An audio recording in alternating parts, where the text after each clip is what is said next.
Out of 100% money with them thief for Nigeria, over 80% are not an thief. I can prove it to you anytime you are ready. Some other people from other regions, they don't feel get courage to thief money for government without a northerner. Now then go give them say go, because an average person believes say government money, if you carry and not be thief, you thief.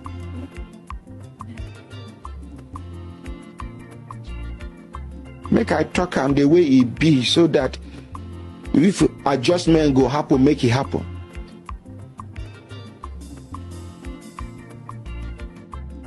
No here ordinary president kwuru. Ihe a no kwuru onye number 1 onye abụ onye north. Number 2 ihe ọ bụ onye eziokwu. Number 3 he didn't concentrate him to talk about the other region. You na-ekwu bụ ihe mege na north, and that is the 100% correct. But in Manambo, so many people now they are bamba, so why you not on the north? Come on, Nigeria in nonsense against him. So maybe you not compare when you hear some of you now go come more. Now they not they protect their own. Oh yeah now, to protect the north now. Onye zoku, onye ne maru onye naru, mana north, mana east or west. Iyo kwuru na the same way can you go no. Na 80% of ogbugba na-egbu ndị Igbo si n'aka ndị Igbo. Onu nwekwara ihe okwu ọsị na onwe onye ndị si na obodo ndị ọzọ ga-ezunwe ochi na Nigeria ma ọ bụ na onye North esoghị ya. 100% correct. Otu ọkaka sikwekwe ya, onweghị otu onye Fulani ga-esi comfortable ma operate n'ala Igbo ma ọ bụ na onye Igbo enyeghị ya support.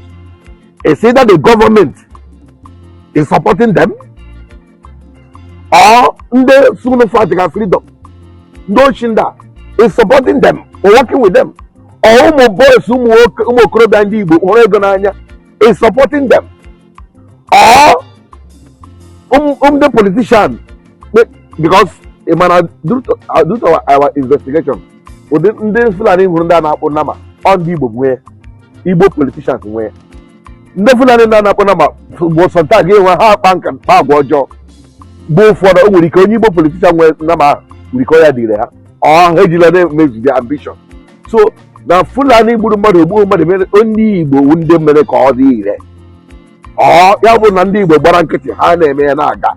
Because I would have one mother own launch out my hunt to Chua, a Busha Chopra, Une with her. But the Une Unne feel that now, regularly, I go send their own go to fight that for planning. Sometime early this year, Nugu complained that Nana be able to share her. I work with some part of your body. I know that the Fulani Batras, you better destroy your mind. I don't know how to read that story. But they can protest home why Unsuka Ndebeke Matayasa. Pọgbọnala na-ebe akwa na Fulani ekwe ha ga ọrụ ugbo. Fulani ekwe ha na gọọmenti bịao the video nọ here, maybe time a ga-ekwe m ka nchọta video post oru n'ebe a. Na gịnị mere m ji na-ekwu okwu ahụ? Ihe a bụ ndị Fulani ka ha na complain. Gịnị kpatara ndị a na-azọ nwere onwe unu si ha na-achụpụrụ unu Fulani? Gịnị kpatara deploy ha send ha to Nsukka ka ha ga protect the people? Ha nọkwa na Ọsụ that time. Ha nọkwa na Ọkigwe that time. Ụfọdụ ha na-aga ndị itoolu na-aga ndị mmadụ aka ha dị ọcha. Gịnị mere ọ gaghị otu ahụ? Ka ị wee hụ na the foundation of ndị asị ha na-enwe onwe the foundation were ashi propaganda. It's very unfortunate. But ha tụwa ụda ashi ndị a unu ebelive ha. Onye gwazi unu eziokwu unu akpọwa ya iyi. Achọrọ m iji ohere wee rịọ arịrịọ onwe onye ọbụla kpọrọ m iyi m akpọghachi gị biko gbaghara m. I repeat, onwe onye ọbụla kpọrọ m iyi ma akpọghachi gị iyi ahụ gbaghara m, forgive me. Because ahụ na na aga m eso gị mewe dịka isi eme. Etrenụ gị n'ikpu iyi, etrenụ gị ịkparị ndị okenye. n'ihi na ihe ọ bụla mmadụ kparịa ga-eru gị aka. What you detect cannot come to you. So I don't want to be like you. Ụmụaka na na this my platform now. So ụfọdụ na-eru ka my son, ụfọdụ na-eru ka my junior brother, ụfọdụ na-eru ka ya. Ụfọdụ feel comfortable na-akpọ m iyi. Akpọghị gị mana ihe m kwuru onye dị ụta na-eme ihe ọjọọ, ya wepụ aka na ihe ọjọọ, ya stop ya, a na-akpọ iyi. So o nwere ihe otu ji kpọọ m iyi ma akpọkwara gị na this platform. I apologize. The highest m ga-eme bụ either I delete you or I hide your comment or I block you. All you get, I will never return E for any year in that level. So that's the point of it is. The before me step for that, they can go to Naiji propaganda at it was Ibonyo Zibo no mere. Well train no Zuno, Unigiato. Let this poster now. Here Abuchenda, only video. Now the head protect Wago Obinetiti. No, you're at Chinaka protect. After 2 days, that guy made that video. Mo made the following day. He made this post. Nebule. Now that should learn lesson. E gutrum. Somebody attack ya mele ya. O gutre mbamune ya chey. But my for the family. One day okay. One poro. All the guy to go down my brain. I know the guy. Okuda Shahana. Why all this lie? Why all this lie? Ụmụnne bikono akpọghị m na achị mana ọ na-ewute mgbe a na-akwafe ọbara onye Igbo. Ihe m na-adịkwa n'ụwa ka anyị hapụrụ na-akwafe ọbara nwanne anyị. Onweghị onye kpasịrị iwe. Ụfọdụ si dent of Brown si na so long as eji Nnamdi Kanu eji Simon Ekpa na ndị akụ niile ga-agwụ a ga-ekili ya. Ajụjụ a na-ajụ ya ọwụ ndị akụ jiri Nnamdi Kanu on that could you imagine? Look at the data and comment, but ozi si mba ki kwara de kwamma. On that could problem okay. On that could you the same thing I've done to my video. We're seeing all hopes of the imagine and the cano. Or just hopes of the happen to the cano. That could you say it is Igbo. I made video simba this boy he could add them on that way. They can go no. I will never reply anybody you obey for us. What one you to for it, but you open a mother gwara onye ọzọ ọ ga-eru gị aka. Ọ bụrụ na m nọ n'eziokwu na-ekwu ya ka ala Igbo dị mma, ihe ọma ga-eru m aka. Ma ọ bụrụ na m nwere echiche ọjọọ na-eme ya, ihe m na-achọ anyị ma ahụ ya. So I will reply you people, but I will be deleting, blocking, and hiding your comments. Hide there, man, I'm just telling you warning. Give day ọzọ, ma delete. The third one, I'll block you.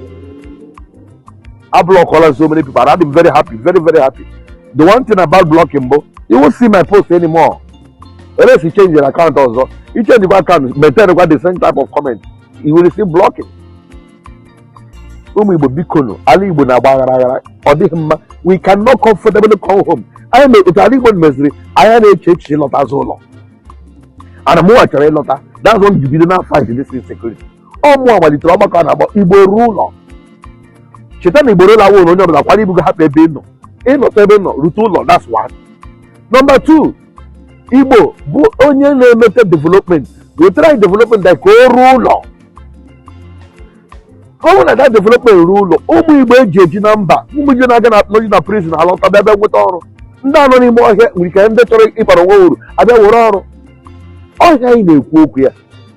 Emeremi Hojo, Afunko, Akomoni, but the Marcus G. Moro went out to Arwala. They deceive Goa. Gina Heso Haro. In our throw go not support an up on your brother to make it there. But the help Chineka Bila Balagama. How the Gamo operation, very fully. Voice note to hide women up. April say, Gina be all voice note to her. When how the one say, not how I could. Yet, get up a queen. Well, ebe we ji iyi kwara gị ihe gbasara ikpe iyi ya dịrị gị ihe ọbụla ichere mmadụ mana ịhụrụ anyị kwụsị iche echiche ime ihe ọma ga-eru ala Igbo aka aga m akwụsị ya. You can't stop me. Tụsara m ihe onyonyo jisi ike soro anyị na this page. Ana m enwetagasị mail na-agwa m that na ga delete this page. It doesn't move me. Page a close so I may be another one. Ọ bụrụ na m nọ n'eziokwu I will still grow the page. I will not grow it. Till I close, I will start another one. Go bring everything. ka emechaa ne aka m bụkwa Jovika udo dịrị unu. Bye.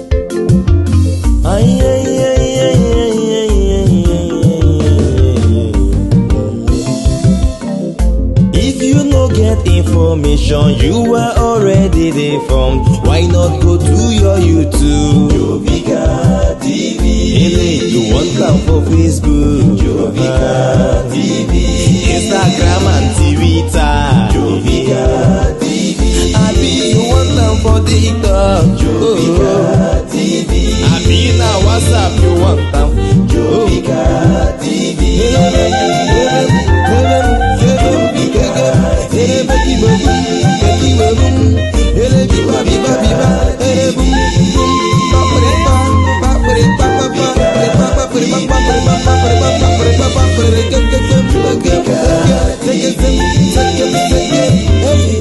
Jovika TV. Poised to reach you with the truth.